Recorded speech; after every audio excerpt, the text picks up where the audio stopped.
TG Geeks, episode 93, August 9th, 2016. What do you do when you don't have a clue what you're going to do?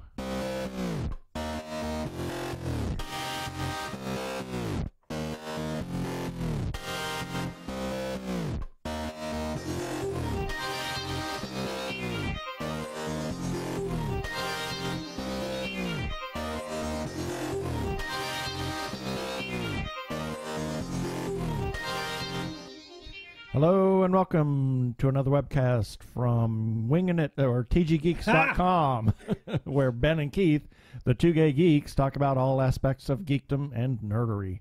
Sci-fi, comics, film, horror, genre, you name it, we talk about it. I'm Keith Lane, and we're coming to you from TG Squared Studios in lovely Phoenix, Arizona. And I'm Ben Raggington, also coming to you from, and I'm forever winging it because I'm always clueless, Phoenix, Arizona. Yeah, we just... Yeah, thank you for that vote of confidence. Well, not just that. We're both winging it. And for those of you who don't know what that is, that's a precursor to Slice of Sci-Fi. Yep. And it's the dark days of podcasting. The dark days of podcasting. The dark days. Early days of podcasting. The early days of podcasting, Yes. The dark days, because I think Men and Gay doesn't want to remember any of it. I think several people don't want to remember any of it. With all the drinking they did, I'm surprised they remember any of it. Yeah. So we're just going to get right to it here. Well, to start things off, this kind of caught me by surprise. I thought the whole Blair Witch thing was kind of dead and gone. The Blair Witch? Well, I remember a number of years ago, there was the Blair Witch Project that came out in 1999. Mm-hmm. And that was a big deal because I think that was the first movie that actually really played with found footage or lost footage, that whole bit. And it was a big cultural hit to the point where, of course, people started mimicking it all over the place. And, the found footage became, I think, a complete subgenre of sci-fi and horror. And then they did a sequel to it, which was not found footage, or was it a prequel? I don't know, and it bombed terribly. Well, hey, there's a third film coming out now. The Blair Witch found herself. Maybe. In footage. In footage, yeah, sure. And this is simply called The Blair Witch. And we've got a story on it on our website. It's a pre-prequel. Well, actually, it is a sequel. Postquel. A postquel. Sequel. Postquel sequel. Whatever. A postscript sequel. Yeah, there we go. That's it. PSS. POS. Or a PSS, sorry. Yeah, that's it. So, in any case, we've got a story on that, and it includes 2 TV spots. Now, there's a reason why, actually, the 2 reasons why I really want to bring this up. Yeah. The first one is, why are we doing, why are they making this film? Yeah, I'm kind of a little perturbed by this. To be perfectly honest, I really think found footage kind of thing, unless you can be just enormously creative with your concept. Don't go into this with a negative attitude. You've got to go see it. I know, and that's going to bring up. I'll get to that in just a second. But I do say that I think found footage is a little tired as a genre, and I know that this film is. So unless you've got something really unbelievably novel and just such an incredibly astounding idea like what Russ Emanuel was able to do with Occupants, found footage can be a very difficult thing to pull off these days. I think a lot of people are burned out on it. Yeah, you have to have it has to be the right vehicle for found footage. Absolutely. And we've seen a couple of those. Yeah, we've seen a couple. We saw one not too long ago. I won't go into the details with that. Kind of whatever. And again, back to Occupants, we thought that was a really strong film. And, as well as I'm Alone. Yeah, which absolutely. I thought was brilliant. That was one of the best found footage films I've ever seen. So I'm not going to completely poo-poo this, and this brings up point number 2, and it's what Keith just referred to about going into this with a negative attitude. Hey, we've graduated. Yay! We finally have press screening credentials. Where's my sound? I don't know. Where's No, not that one. Not the wrong. There we go. Thank you. Yes, thank you. We'll be here all week and all month and all year because we're not going anywhere. That was not a mic drop. Oh, it wasn't? Okay. Hardly. Yes, that's what the publicity houses have to fear from us now. It's like, oh no, we got them. Thank you. But we have finally. We've graduated. We can now go to advanced press screenings. And to be honest, it is because of all of you. Yes, thank you very much. You are listeners. You are readers. You have come to us. Why? I can't imagine. No, seriously. I guess you like what we have to offer, both in terms of content and on the website and as far as our shows go. Yes, we are very grateful. So, yes, we will be, at least, Keith is going to be out of town for this one, so he will not be able to join me, but I will be going to a press screening for Blair Witch, and there will be a review coming out, I think the day before the movie hits. I think that's what Fingerpaint, the press house said. So, in any case, we're really excited, and, of course, this would have to happen just after the summer blockbuster season ended, so... hopefully, we'll be able to jump on some really good things come the winter season, hopefully like with Doctor Strange and stuff like that. So I'm really excited. And this is a great thing. And I am looking forward to seeing Blair Witch. It will be interesting to see what they do with this, and hopefully they will be able to make a good film out of that. Yeah. So, moving right along. Now, this really got me interested. And Keith and I have to plead guilty on something. Well, yeah, we fell off the bandwagon on Gotham. Yeah, mid-season break, we just dropped it, and I mean, it's recorded. We still have it on the TiVo, and now I'm thinking we may need to watch it. Yeah, just because something very interesting happened in the very season finale of this, and over at Arkham Asylum, there was a laugh, a very distinct laugh, of a certain character named Jerome. Jerome. You all remember who Jerome was. He's the guy who everybody pegs to become the Joker. So I think we definitely need to see this. And for anybody who remembers, Jerome was actually killed, at least so it appeared. Not like that. It was with a knife. Well, I would say that, that's Gotham in actually killing off Jerome, because their concept of the Joker was, the Joker is not really a person, he's an idea. Exactly. And I think that was when I fell off the whole Gotham train, to be perfectly honest. I mean, this kid, his name is Cameron Monaghan. This kid is a genius actor. Yes, he played that character. My God, could he chew the scenery? I mean, every time he was on the show, I couldn't stop watching him. I thought he was absolutely brilliant. And then they kill him. Spoiler for anybody who didn't see the mid-season finale. So I got kind of really bummed out and thought, well, and now you're just making this guy, the whole Joker thing a concept as opposed to a person. I mean, that really flies in the face of everything that we saw. I don't think so. It's just cartoonish. Well, okay, and that is Warner Brothers. Are you trying to make a point? No. No. Okay, just wanted to be sure about that. In any case, the article that we've got, and this will be in our show notes for this episode, apparently the next season is going to delve more into the Joker mythology. Now, it's not going to happen until they get towards the end of the season, because the first half is all about, and this is a villain I never thought they'd bring in, the Mad Hatter. The Mad Hatter. And for anybody who doesn't remember, Mad Hatter, oh man, I can't even remember who the heck played him in the old TV series.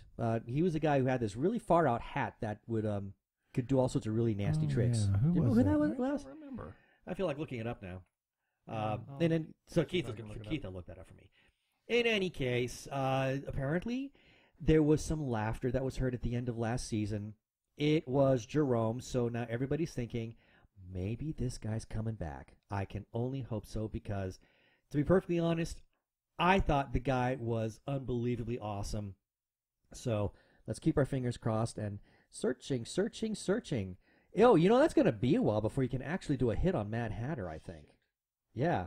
Oh, yeah, that went out over the air. Oh, yeah. Yeah. So I should Google it. That might be an idea. Yeah. Well, trying to do a Google, saying Mad Hatter on Batman, something like that. Well, they're actually listening the Riddler, King Tut, Olga, Egghead, Hilda. It was David Wayne. Oh, David Wayne? Well, that's what it says here on the Batman wiki. Yeah, David Wayne. Yeah. Oh, interesting. Far out. Yeah. So that's who played the Mad Hatter on the TV series.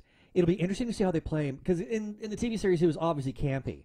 I mean, yeah, he wore different hats, but my favorite hat was the lid would pop open, eyes would just pop right up, and it would blast people in the face, in their own eyes, and knock them out and do all sorts of nefarious things. Yeah. So it'd be fun to see how they're actually going to play him in Gotham. He'd have to be kind of young.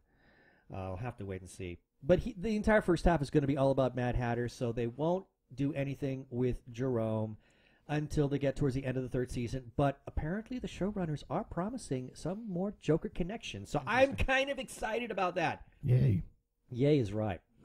Now, moving right along, and I think this is actually kind of timely, especially since we have Horrible Imaginings coming up in just a couple of weeks. There is a new H.P. Lovecraft biography. Interesting. Coming out in September. Now, the story that we've got right here, let's see, there'll be, the way it's written is, it's a biography that's going to explore the horror author's cultural impact. And this will obviously be pleasing the cultists of the iconic writer, all while exploring the global perverse pop culture phenomenon that surrounds his legacy. And it's an actual book written by W. Scott Poole, and it's called In the Mountains of Madness, The Life of Extraordinary Afterlife of H.P. Lovecraft. And, of course, that's obviously a reference to the beloved Lovecraft tale At the Mountains of Madness. Yeah. And for anybody who doesn't know about W. Scott Poole, that is the pen name behind the fantastic vampire dark goddess of horror. And the book is a biography, and it's also an exploration of the legendary writer that aims to explain this reclusive figure while also challenging some of the general views held by Lovecraft devotees, focusing specifically on the large cross-section of horror and science fiction fans who knew Lovecraft through films, role-playing games, and video games directly influenced by his work, but know little or nothing about him. Now, okay, so here's something that has me kind of interested. It's going to be this exploration that will also challenge some of the general views. What general views? You've read more Lovecraft than I have. I'm not sure what they're talking about. I really don't know either, and the story doesn't really go into any detail about that. Challenge the general views held by what? Held by the exact writing is that it will be challenging some of the general views held by Lovecraft devotees. Huh. Interesting. I'm wondering if it's not maybe around the Cthulhu mythos. Possibly. Because they've taken the Cthulhu mythos way beyond. Oh, way too liberally, I think. He wrote what? Oh, I think 4 or 5 stories. Yeah, but I think a lot of movies have just gone way off the deep end, and I think there's some people like I remember when and the Necronomicon and several other things that they've while Lovecraft fully supported people doing what has today become fan fiction. I mean, he did it himself for other writers, and other writers wrote stories about his stories or in his universe.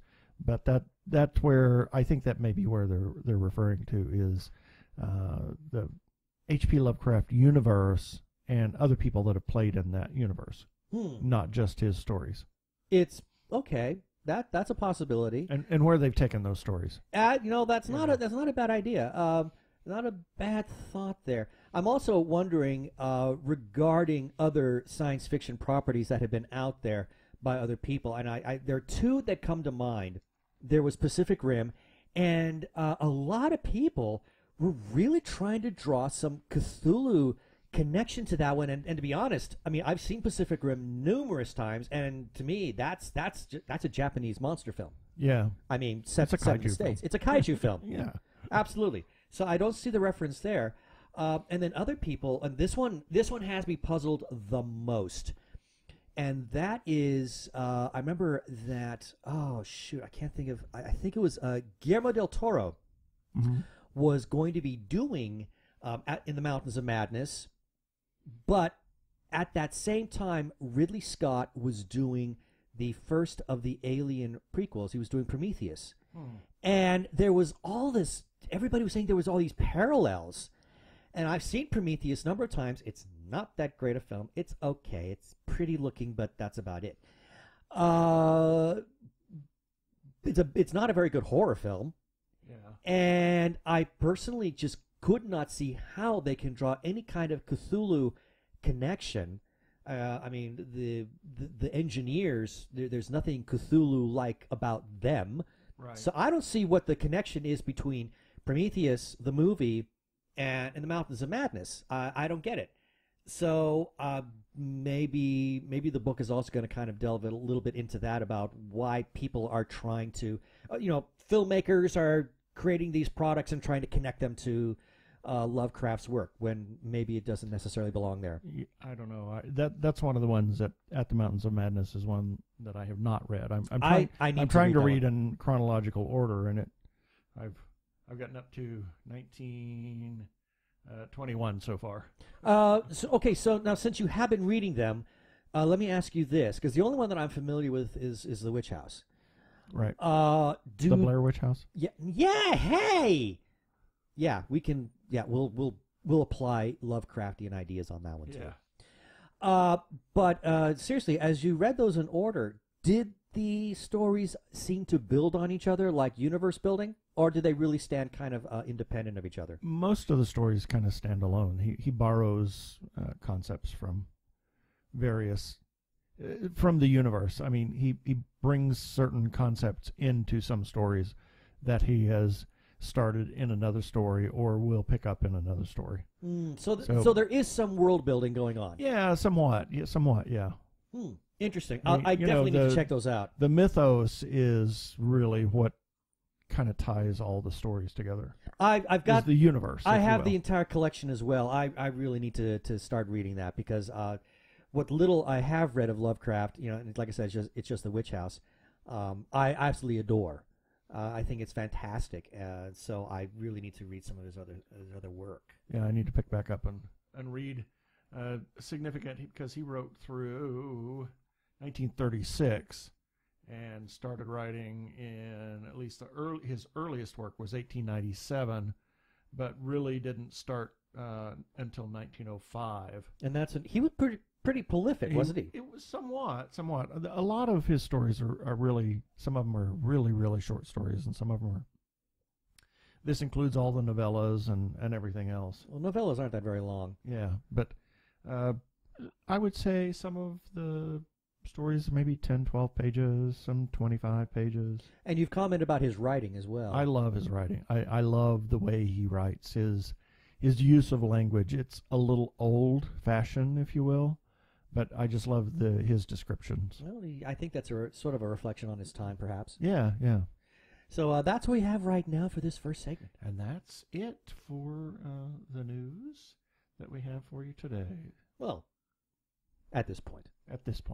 There's more. There's Hi, always more. this is Rusty Manuel, Director of Occupants, and you're listening to the Two Gay Geeks.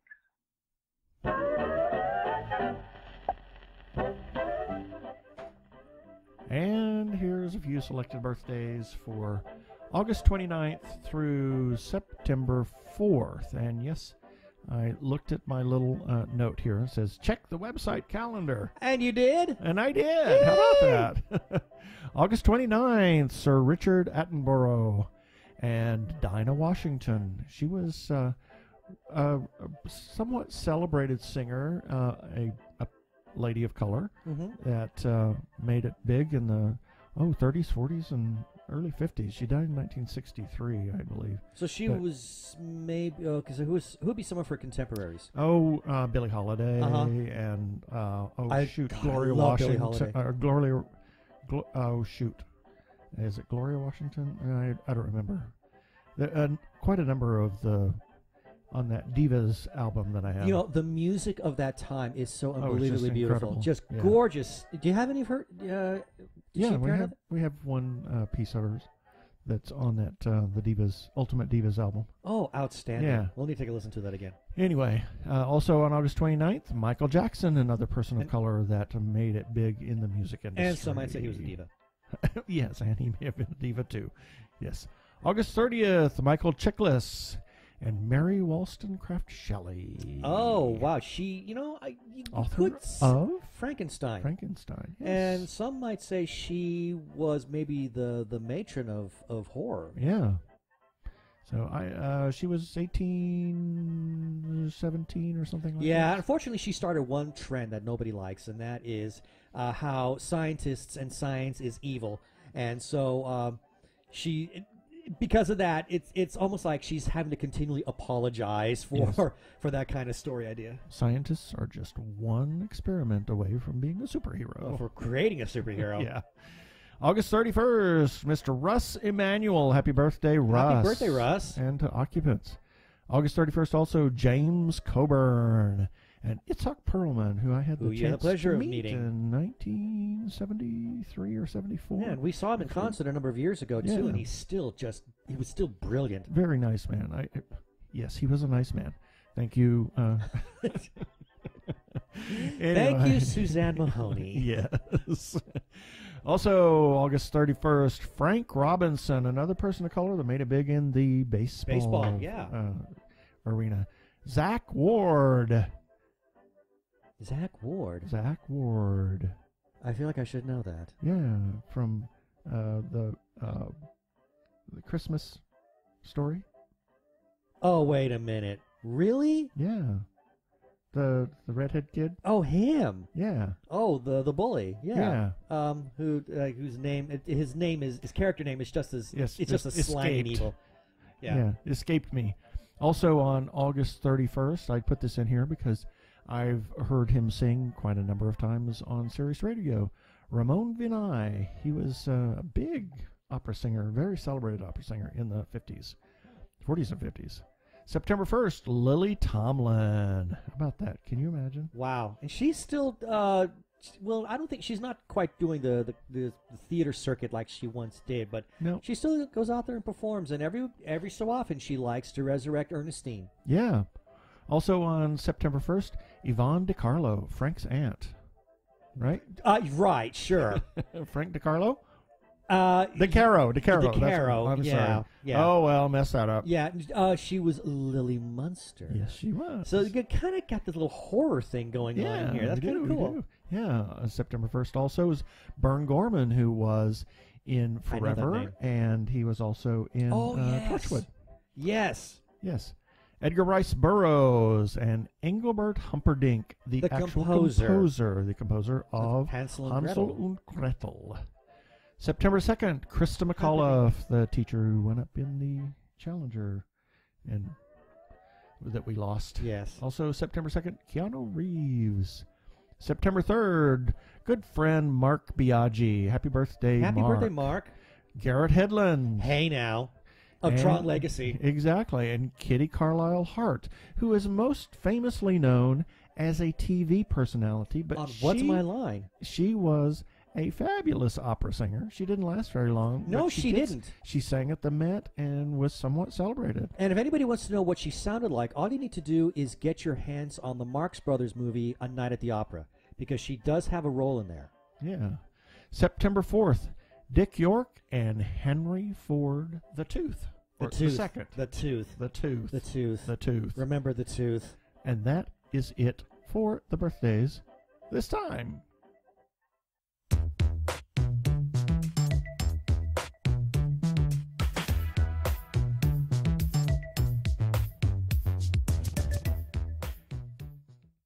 This is Kenny Rotter from the Dumbbells and Dragons podcast, where nerd and fitness collide.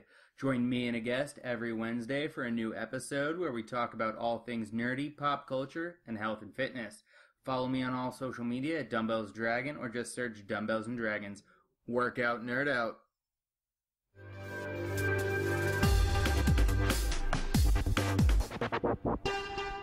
Go give a listen to our friend Kenny over at Dumbbells and Dragons podcast. And now, what is it? Oh, it's that. That. Yeah, like I didn't know. Yeah. I've got the script right in front of me. Yeah, like you're not looking at the script. Duh. And my script now says, and now it's time for some listener feedback. Yes, it does, doesn't it?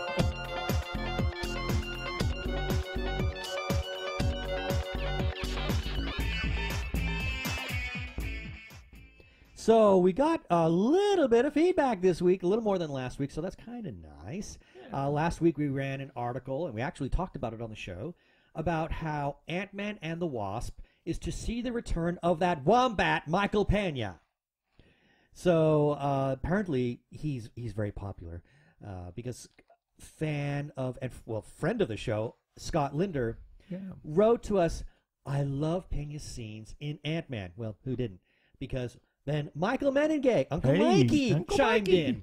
He says Mikey likes it. Yeah, Mikey liked it. He says he owned that movie, the best part of the entire film, and only reason to watch it. ...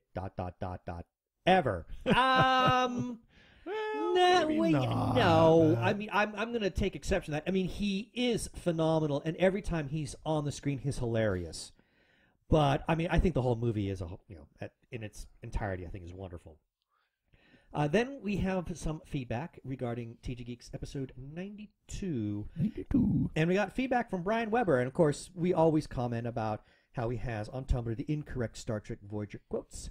And he says, it occurs to me that if you ever come up a few minutes short on an episode, you could fill the time by reading some of your favorite bits from the incorrect Voyager quotes blog. # shameless plug. Thank you, Brian. Thank you, Brian. We might just do that. We might have to do that. And, of course, that episode was also where we interviewed director Shant Amassian, who did Night of the Slasher. And someone on Twitter named Adam Huss simply wrote, great interview, Shant Amassian. Yeah. And then, a bunch of people were like, were you interviewed too? And he says, no, I just think Shant's awesome. And then we got, from our favorite PR person, Patricia Chica. Yay, Patricia. She wrote, I love the interview, Keith, Ben, and Shant. Thanks for the shout-out. Well, of course. And here's another shout-out. Yes. Thank you, Patricia. We're starting a cycle here again. And then, of course, hey, we just talked about this, about how the Blair Witch marks a return with 2 TV spots, and we got a response from... Already? Yeah. I mean, that's... Before the episode goes out. Before the episode goes out, and I'm telling you, I think... I think the Webbers may have a TARDIS or something. Yes. Dallas may be the doctor. And we're talking Arkle's daddy here, Dallas Weber. Because he wrote, do you know which movie is better than the Blair Witch Project? Every single one! Okay. So what's your point? And then, hey, a couple of other people actually did the same thing here. Because now we've got a comment regarding how Jerome got the last laugh in the season 2 finale of Gotham. And this is from Philippe Conway, and he wrote, I heard it. Hope the Joker is coming out. Joker coming out. Yeah. Anyway, he continues with, the kid that played him was fantastic. And the kid who played him, yeah, totally fantastic. And then we did get an honorable mention. This wasn't actually part of our feedback, but it was an honorable mention from Chicart Public Relations. In other words, another comment from Patricia Chica. Yeah. And she simply wrote, the TG Geeks of TG Squared Studios interviewed the talented Shant Amassian, director of Night of the Slasher. So cool. We think so too. Yeah. But there's more. There's more. We got an audio feedback from Kenny Rotter off of Twitter. It was actually a video, but we can't show the video. Yeah, I can't show the video. So I pulled the. I hope There's nothing really to see. I don't hope I get stuck by the digital rights management on this one. Oh dear. Here it goes. Hey Keith and Ben, thank you so much for the follow.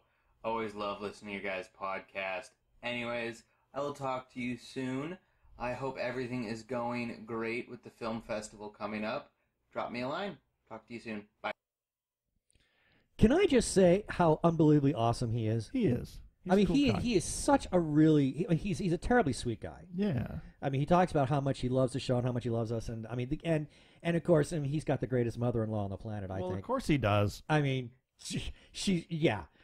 But he's really terrific. I mean, just such a sweet individual. And it's at times like this that I really am kind of sorry that we're not based in the Southern California area. Yeah. Because there's so much podcast energy going on there right now between, him and Geektitude. Yeah. I'd love to be part of Joe that. over there. Yeah. So, in any case, thank you, Kenny. You're awesome. Yeah. So thank you for the support there. We really appreciate it. And thank you to everybody who comments on our website or our episodes or on our Facebook page or YouTube episodes or via our listener feedback line at 469 TG Geeks. That's 469-844-3357. Yeah, you can do all of that and you can get a shout out on the show too. And if you do decide to comment, please play nice. Well, and we say that. I know we say it every time because we kind of have to. And it's kind of old, but we had some. It was some years ago. We had some really ugly feedback. Yeah. So but luckily everybody that leaves us feedback now has been playing nice, and we appreciate it and love all of you so for much. it. Yes, we love you all. Hello, this is Miguel Rodriguez, director of the Horrible Imaginings Film Festival, and you are listening to the Two Gay Geeks podcast.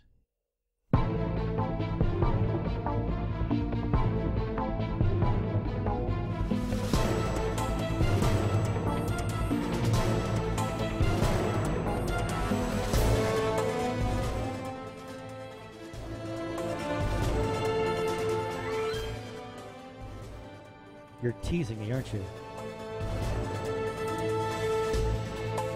What?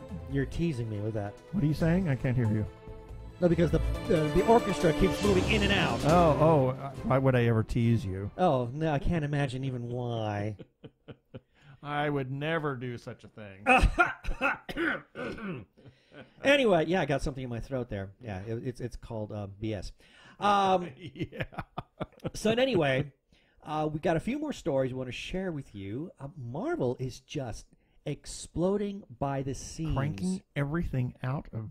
Especially on television. They're just expanding like mad, and they're looking at, they are developing a new series that will be coming to Hulu now. So, hey, you've already conquered Netflix. Yeah. What else is, it's okay. You're going to be doing Hulu, and then I'm imagining that Amazon Prime will be your last ground that you're going to completely conquer. Yeah, I saw somebody comment on an article about Runaways. I don't know if it was our article or somebody else's article that ran that and said they were just... I can't remember who it was. Just was really excited. Maybe it might have been Scott or Mike or somebody. I don't know. I remember reading something about that, but yes. Yeah, someone did comment on that. And they commented that on Facebook, I believe. Yeah, it was on Facebook. But in any case, for people who don't know what we're talking about, Marvel did a series. Heck are we talking about? Yeah, they did a series called Runaways, Marvel, and it's now being developed for TV to come to Hulu. And we'll have this article in the show notes for this episode. But basically, it goes like this. So you can do that Hulu that you do so well. Oh, that's the wrong. Sorry. Wrong movie. Wrong genre. Heady. That's Headley. Yes, we saw Blazing Saddles not too long ago. For the 900th time. Yeah, because you can't watch people farting over a campfire enough times. Exactly. In any case, Marvel's Runaways. Marvel has announced that Hulu has given the green light to Marvel's Runaways TV series, and it's based on the comic series created by Brian Vaughan and Adrian Alphona, and it's basically it'll be a series that focuses on a group of 6 teenagers who discover that their parents are actually a team of super villains. Oh, that's right. Yeah. I read that article. Yeah. Yeah, you did. It was our article. You read the article. In fact, you were the one who pointed it out to me. Oh, is that what it was? Oh, I'm sorry. Well, I'd seen the article, and then you like, hey, did you see this? And I went, well, yeah, I did, yeah. But, okay. I thought I read that article. You did read that article. We were in the living room watching television, but we were not watching television. We were reading our news, as we always do every night. Yeah. In any case, the head of Marvel Television, Jeff Loeb, says, we've known the Runaway story will make great television, and they're lucky to have these particular showrunners, Joe and Stephanie. Let me see. Josh Schwartz and Stephanie Savage. They are the showrunners for this. And apparently the original series for the comic book began in 2003. Featured the characters of Nico Minoru, who's the daughter of wizards, Carolina Dean, the daughter of alien invaders, Molly Hayes, the daughter of mutants, Chase Stein, the son of mad scientists, Alex Wilder, the son of mafia bosses, and Gertrude Yorks, the daughter of time-traveling criminals. Wow, that is a real hodgepodge. But what I'm kind of curious about is, are they all going to be normal, or are they all going to be, meta-human type? That's interesting. Because the story, now I have not read the comic book, so I know nothing about it. I know nothing. Not a thing. Yes, I've been watching Babylon 5 a lot too. So I have no clue as to how these kids are going to be played. Yeah. So when this premieres, I'm going to be going into it completely blind. Pardon? I have to ask Russ or somebody at the comic shop. Yeah, the comic book shop when it will have been yesterday by the time this comes out. So hey, Russ had a lot to say about this, didn't he? Brian is not the only one who can time travel. Well, actually, it's Dallas. Yeah. We can time travel too. Yeah, BS. In any case, Runaways was previously in development as a feature film for Marvel Studios. Ooh, I sense Daleks coming. The Daleks can time travel too. Well, that's true. They have time quarters. And this would be... it was featuring a script by Drew Pearce, who did Iron Man 3, who also previously teased that TV conversations for the series had taken place. In any case, there's actually no release date yet. The series just got the green light, so I guess we just have to wait for Hulu to finally give the okay on that. So we'll just have to wait and see. Now, moving right along to something that I think a lot of people are going to be very, very happy about. We can say goodbye to the flashbacks after this year on Arrow. Yeah, because a lot of people are getting really tired of those, I think. Okay, what are you trying to tell me?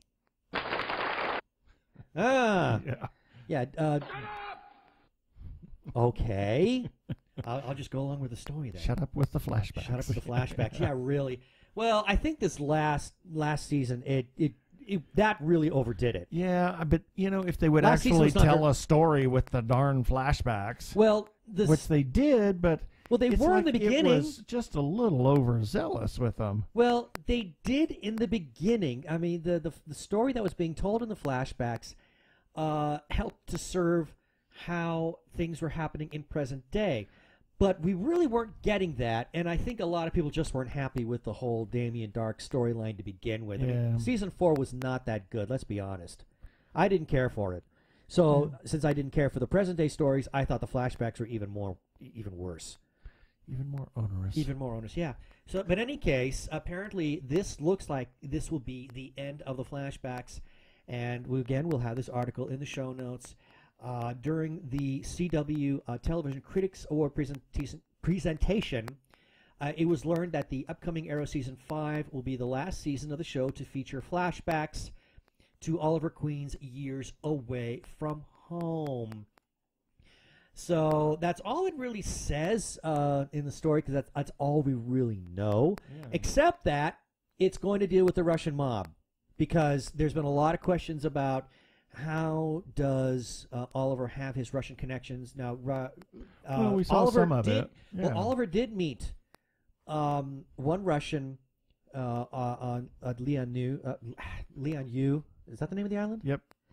So he did meet him, and actually in the submarine. Yeah, but it was still at the island. Yes. And I'm guessing that he's the person that he's going to be dealing with in the Russian flashbacks. So we'll just have to wait and see on that. In any case, it'll be interesting to see how the series then goes from here. So, again, if you want to read more about that, that will be in the show notes as well. And then lastly, the most odd of, well, I don't know if it's the most odd, but definitely an odd sci-fi cult flick is going to be re-released. Or the soundtrack should be released for the first time, because this movie is also returning to theaters, and it's David Bowie's The Man Who Fell to Earth. Oh, I thought it was... I read the title as remake. And I was going to say, why? Oh, no, you don't remake this film. No. You don't remake Exactly. this one. Because if anything, it's not that great a film, but I think what really makes this movie stand out is Bowie. Yeah. Because he delivers such an amazing performance, and if memory serves, this is his debut acting role. Yeah, he did some really good films. Well, the guy's a talent. I mean, let's be honest. Well, he was a talent. I mean, he was a brilliant actor. And I always look to Labyrinth for that. I thought he was incredible for that film. The Hunger, he was, oh my God. Oh, yeah. Oh, no, no question. The man was a great actor. And some people would actually say that The Man Who Fell to Earth was one of the best science fiction films of the 70s, and also the finest example of Bowie as a film actor. So in any case, this film is going to be coming out, and also the soundtrack will be finally released for the first time following the discovery of the long-lost master tapes. Oh, cool. So I'm going to be very interested to hear that. Now, the movie is based loosely on the novel by Walter Tevis, The Man Who Fell to Earth, which tells the story of Thomas Jerome Newton, an alien who arrives on Earth on a mission to save his planet from a devastating drought and ends up losing his way while navigating our flawed, dangerous, and excessive world. It's a devastating movie, the kind of smart, adult-oriented science fiction that really started drawing up in the wake of Star Wars. Yeah, I would agree with that. That came out during what I call the dearth of sci-fi films. In any case, in any case, we will have this article on in the show notes for this episode, which will also include the trailer for the re-release, which will be arriving in UK theaters. So that's for you, Claire. September 9th. So hopefully it'll be coming here pretty soon. Yeah, that would be great. And that's it for the stories. That's it for the news. Yes. And as always, we have a calendar on the website for cons and film festivals and birthdays, etc. Send us a note about that, and we'll be glad to put it on the calendar. And if I remember, I'll look it up and put it in the show notes for the appropriate time. Also, as you have discovered, we are great supporters, huge supporters of independent creators, not just film, but any kind of creative outlet, whether it's comics or film or anything. Music? Yeah, music, film. I said that, film already? Yeah. Yep. What am I trying to say? Anyway, we love independent creators. Interesting, on my way back from a business trip, I was sitting in my seat and started talking to somebody next to me, and he is an independent filmmaker, so hopefully he'll Hopefully we'll be able to talk to him soon. Yeah. That would be nice. So we will talk to just about anybody. Let us know about your film. It's not that we're sounding desperate. No, let us know about your projects, and... we just like to push your projects because we think that they need to be pushed. Yep, exactly. Because independent creators sometimes do it on a shoestring budget, literally. And they're doing it for the love of it, too. Yeah, and if you see somebody that's doing an independent film, or you know somebody that's doing something independent, and they do an Indiegogo campaign or a Kickstarter campaign or some type of crowdfunding, please consider giving at least, as much as you can. $5 will go a long way. So please consider supporting independent creators. And speaking of which, we want to let you know about Horrible Imaginings Film Festival in San Diego. Woo! Wow, a huge showcase, enormous showcase for independent filmmaking. It's going to be on September 7th through the 12th at the Museum of Photographic Arts in Balboa Park. And I would also add that and we've talked about this with our interviews with Miguel Rodriguez, if you really want to have your eyes opened about how varied and how wondrous and diverse horror films can really be, this is the place to do it. Absolutely. And you can also check out our interview with Miguel in episode 87. Look that one up. So we're also going to be sponsoring the LGBT block of films on Saturday afternoon. Wednesday through Friday is evening only, and Saturday and Sunday are all day. Tickets are available at hifilmfest.com. Phoenix Comic-Con Fan Fest 16, October 22nd and 23rd in downtown Phoenix at the Convention Center. More information at phoenixcomiccon.com. And as soon as they start actually advertising who will be coming, we will be sharing that with you. Absolutely. And for you people that are year-round Halloween fans, Keen Halloween returns to Phoenix September 23rd and 24th at the Convention Center. You can find more information at keenhalloween.com. Have to give a special shout-out to the Doctor Who Fancast Guide because it republishes some of our stories quite regularly, I might add. Yeah. You can find the Doctor Who Fancast Guide by looking up Doctor Who Talking Who on Twitter. Their Twitter handle is @TalkingWho.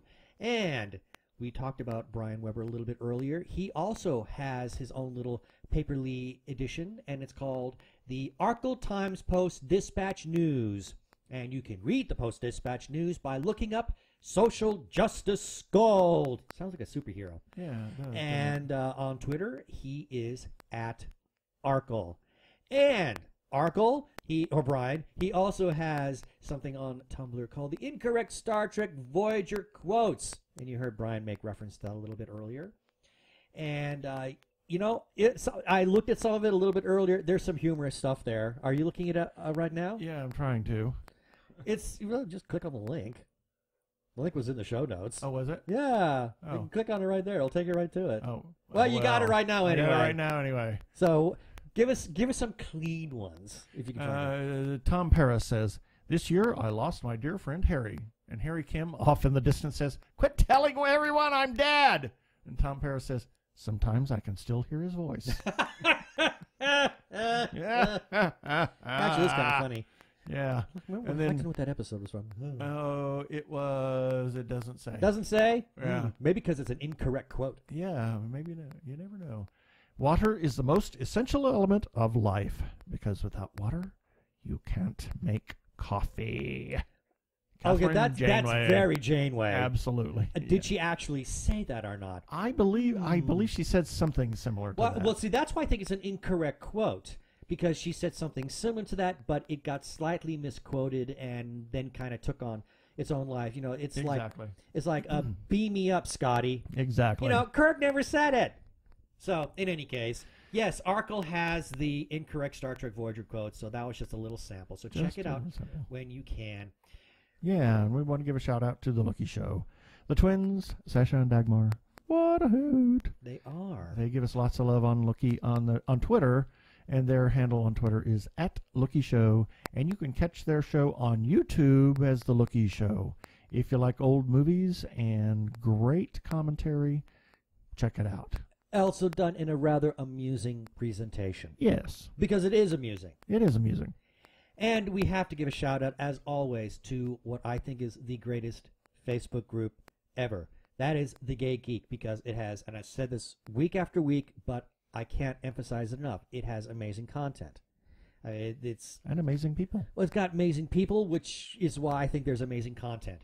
And we have to give special thanks to its big, high, imperial moderator, Jeremiah Reeves, because he is the one who gave us his blessing to share our episodes there. And if you want to check out the Facebook group, it is facebook.com/groups/thegaygeek. Thanks, Jeremiah. And we want to remind you to occasionally click on our Amazon ads. You can always see them at the end of our articles and on the right-hand side as some widgets. It doesn't cost anything. You don't have to buy anything. It just tells Amazon that we're getting some traffic. And if you do decide to buy something, use one of our search ads, and we get a little bit of a kickback. Thank you for your consideration. Thank you for your support. Yes. What was that? Bartles and James. Yes, it was. Bartles and we thank you for your support. We thank you for your support. And lastly, please rate us on iTunes. Yes, because we would greatly appreciate it. Yes, we would.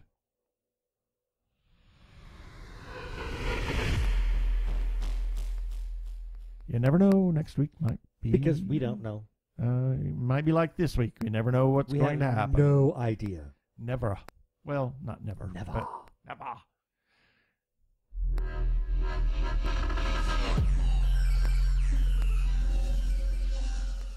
Okay, that should do it for this episode of TG Geeks Webcast. Be sure to check out the article for this webcast episode.